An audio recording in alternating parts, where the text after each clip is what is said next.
Hey, everybody. Coach Fard Bell here. I'm at home today in Elk Grove, outside of Sacramento.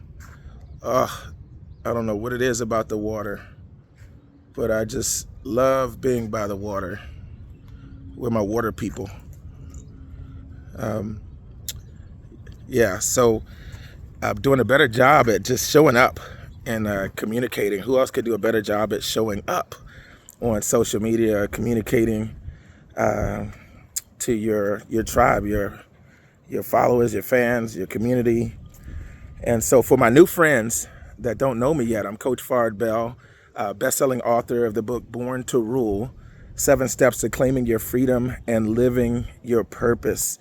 I'm available at my website, BornCEO.com. I share my story of struggling with feeling worthless in life, if anybody's ever been there, to discovering my value, discovering my purpose in life, and that whole journey of getting clarity. Hopefully this wind isn't too bad. And in the process of figuring out that I didn't want to spend the rest of my life doing anything outside of my purpose. Like I wanted to just be able to fulfill my purpose. And the idea of trading time for money forever just didn't sit right with me. It didn't feel right.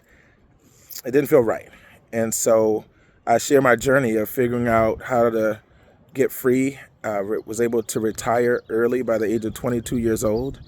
Doesn't mean I was rich. Just meant I had enough passive income to cover the bills. You know, when your passive residual income is equal to or greater than your bills, then you don't have to work. It's like a pension, except you create your own pension. So anyway, I share some of the things that I learned in the book there. For 25 years, I've had an amazing journey as an independent associate with Legal Shield. We help families, businesses, and employees protect their rights, protect their assets, protect their families, protect their dreams with legal, affordable, and quality legal and identity theft protection. But in spite of the successes in life, in spite of what's been accomplished, I know what it's like to deal with financial insecurity. Am I the only one? Have you ever experienced financial insecurity? And I know that shows up in different flavors. I've experienced 31 flavors of financial insecurity in my life. I know what it's like to feel financially insecure back when food stamps were actually paper food stamps. They didn't have the EBT cards that they have today. I remember, going to 7-Eleven hoping that none of my friends would see me, as a kid. I remember financial insecurity of having to put 100 pennies in the Metro bus in Washington, D.C. to get to school and jamming up the machine. And then my friends are in line complaining and people trying to get to work. And, that didn't feel good. Financial insecurity. So some financial insecurity comes from not having money, but I also know what it's like to make money and still feel financially insecure. Have you ever been there before? You're making more money than you've ever made before and still feeling financially insecure. Maybe you're making money, but you still have debt. And so you've got to pay off the debt. So, the results are there on the outside, but it's not disposable income. Or maybe your business is expanding. Finally, it's growing. And now you're hiring employees and business is actually going well. But there's a feeling of financial insecurity that, wait a minute, I got to make sure this is right. I now have people working for me, paying contractors or employees, and you got to make payroll. That feeling of financial security. You can feel financially insecure in the midst of success. Isn't that crazy?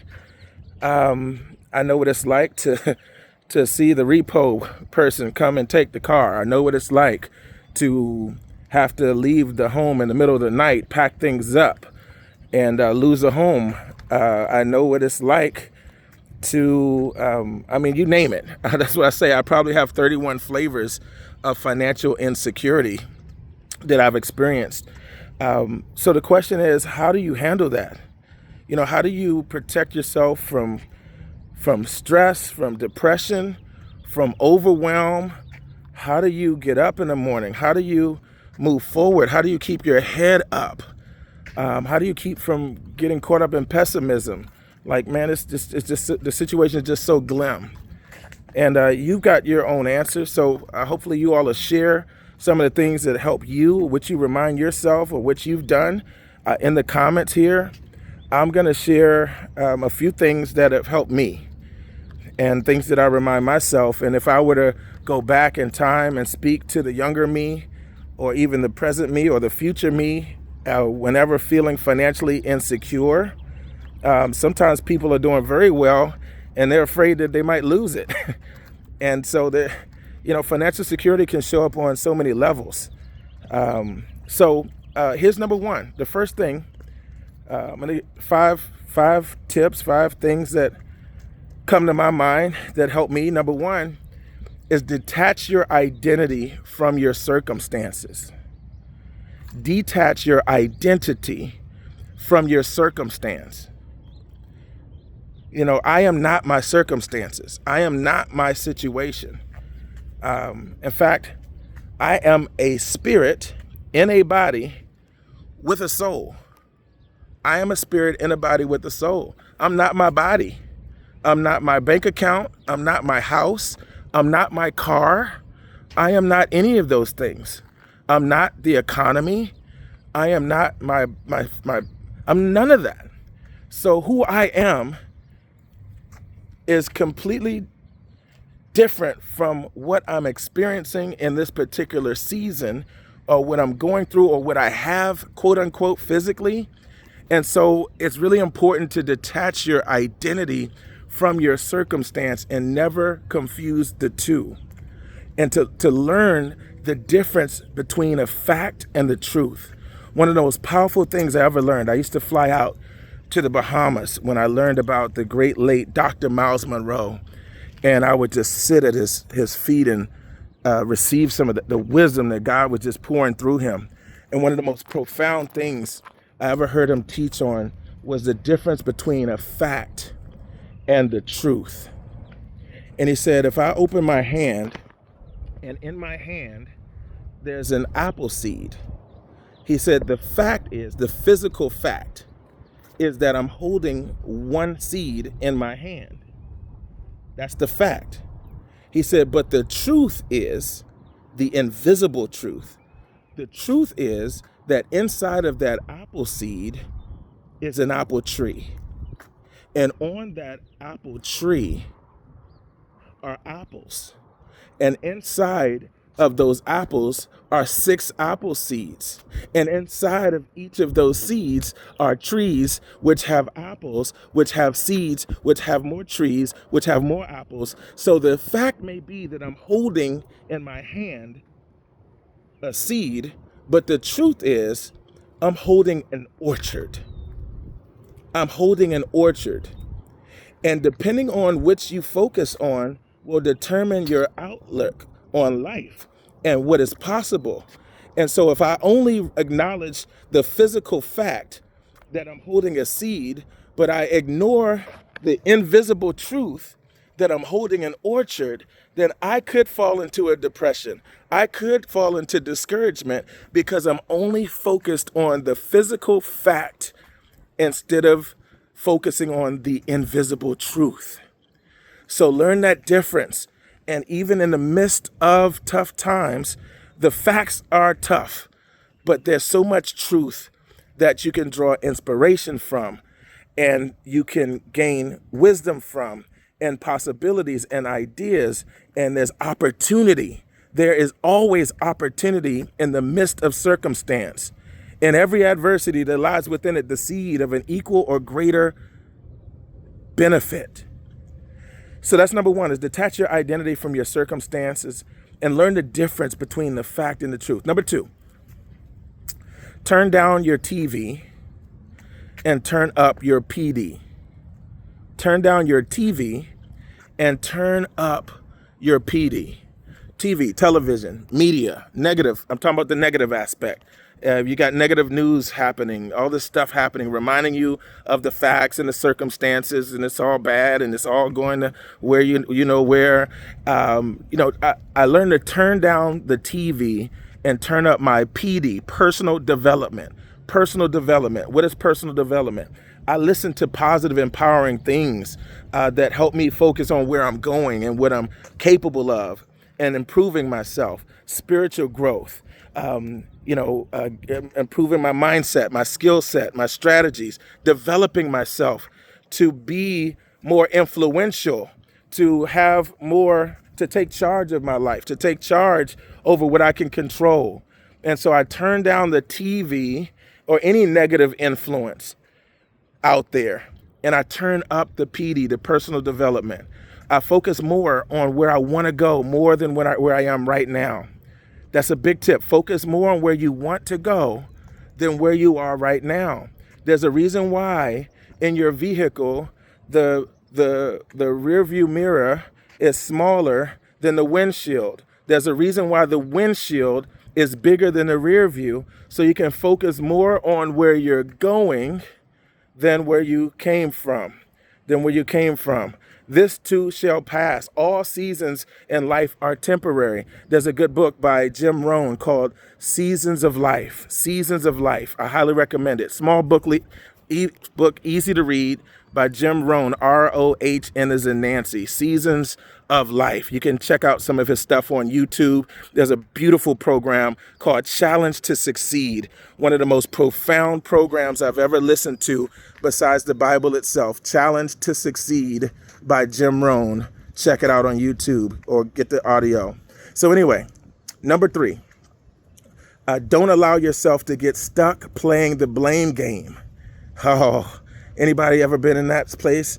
Oh man, if it wasn't for this person or did that, or this person did this to me, this person did that to me, if the government did this differently, if that president did something different, or the first president, or last president, or the economy, if the economy was right, or if the prices weren't this, guess what? All those things may be true. All those things may be true. But here's what I've learned. My current circumstances may or may not be my fault, but it is my responsibility to choose what I'm going to do about it. And I've learned that if I spend too much time blaming circumstances, blaming things, especially if I'm blaming things that are outside of my control, it gives me no power to take charge of where I'm going. And so don't allow yourself to get stuck playing the blame game. Even if it's true, it's a trap. Claim your power. Claim your power. And focus on what you can control, what you can do something about it.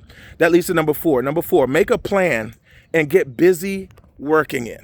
Make a plan and get busy working it. What's the most important goal? If you can only accomplish one goal this year, what would that one goal be?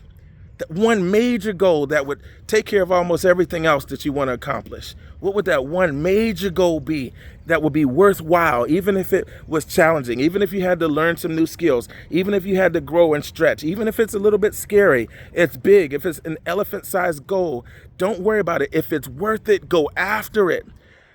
Lions are not afraid of elephants. Tap into that lion spirit, that lioness, that lion, right?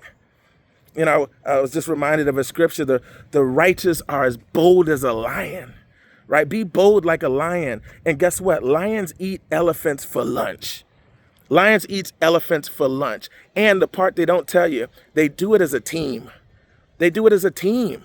So just because it's an elephant-sized goal, don't you dare talk yourself out of it and settle for something smaller that's not even worthwhile, that won't even motivate you, that won't even stretch you to become what you were already capable of becoming. You just needed the right goal to bring it out of you. Don't you settle for that small-sized thing because it looks attainable. Go after what you really, really, really want. What does God really put in your heart that's possible for you? Go for it. Go for it. But don't go for it alone. Right? Put on that lion and lioness mentality.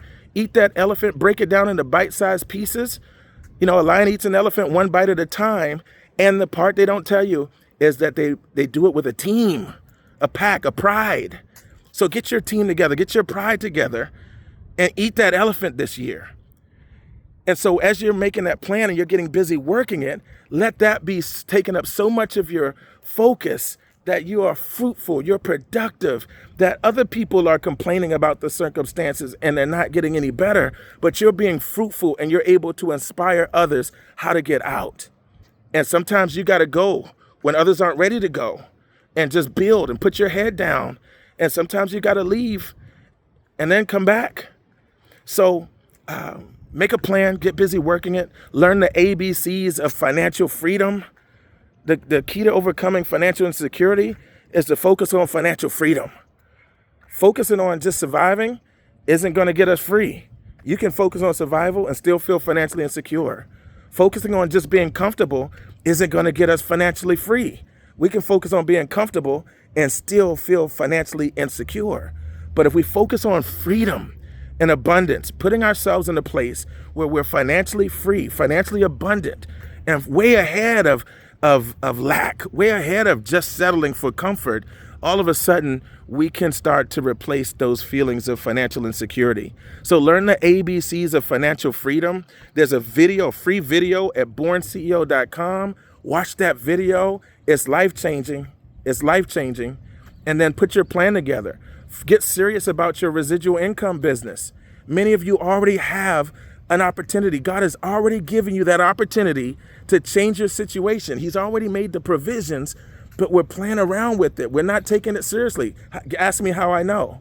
I know, I've been there, sitting on a massive opportunity, sitting on a 7-figure opportunity and giving it a $50,000 work ethic, sitting on a multi-million dollar, multi-billion dollar idea and treating it like it's just a side thing, right? Dust that thing off and take it seriously. If you don't have a residual income business that will give you retirement income, early retirement income, that will continue to pay you when you're not working at some point, that you can leave to your heirs. I cannot leave my job income to my son. I can't pass that to him. And I'm not just talking about leaving a lump sum. I'm talking about leaving an income stream. Let's do that. Let's do that in 2025. And so if you don't have a residual income business, start one. Send me a message. I got one for you. We can work together. Or I know somebody. If what I have isn't a fit, I probably know somebody that has something that might be a fit. So that's number 4, is get serious about, make a plan and get busy working it. You know, get serious about your residual income plan, creating financial abundance. There's also a link, BornCEO.com/investing. For those who are like, okay, what do I do with the money? One of my mentors, I've got a lot of great mentors, and there's some resources there, and I'll be adding others there at BornCEO.com/investing. Here's the most important one, number 5. Number 5, ask for God's help. Ask for God's help. You know, one thing I didn't mention in number 1, detaching your identity from your circumstance and learning the difference between the fact and the truth, is also realizing who you are. I am not my body. I'm not my circumstances. I'm not my house. But you know what I am? I'm a child of the Most High God. I am royalty. I'm heir to the throne. I'm seated in high places with Christ Jesus. I don't know what you need to tell yourself, what your belief system is, but ask for God's help. Ask God to remind you of who you are. Who does God say that you are? Not your circumstances, not your mama, not your daddy, not your siblings, not your community, not yourself. Who does God say that you are? And step into that identity. Ask God to remind you who you truly are so you can walk in your authority. You can walk in spiritual authority. We are spiritual beings and having an earthly experience. But when you understand that you have access to everything you need, more than you need, that you're heir to the throne, that God's government has no lack. There is no recession in God's government. There is no poverty in God's kingdom. There is no sickness. There's none of that stuff. There's none of that stuff. But we got to tap in. So ask for God's help. Ask for God to remind you of who you truly are, what you're truly capable of. Where are the opportunities in the midst of these circumstances? Who are the people that I need to connect with? Take some time, slow down so you can speed up, connect with them, plug in. What do I need to get rid of in my life that's distracting me from my purpose? What do you want me to do with my life? I believe all the money you'll ever need is connected to your gift, passion, and purpose. All the money you'll ever need is connected to your gift, passion, and purpose. So we don't have to go chasing money. Wealth follows wisdom. When we seek wisdom, God's wisdom and his righteousness, seek first his kingdom, his righteousness, seek wisdom and understanding, money will follow you. Resources will follow you. And so that's my best advice. Ask for God's help, everybody. And those are my 5 things that come to mind that advice I would give my past self and currently in the future, ever dealing with financial insecurity. What are some of your tips? Comment below. Was there anything valuable? What was most valuable for you?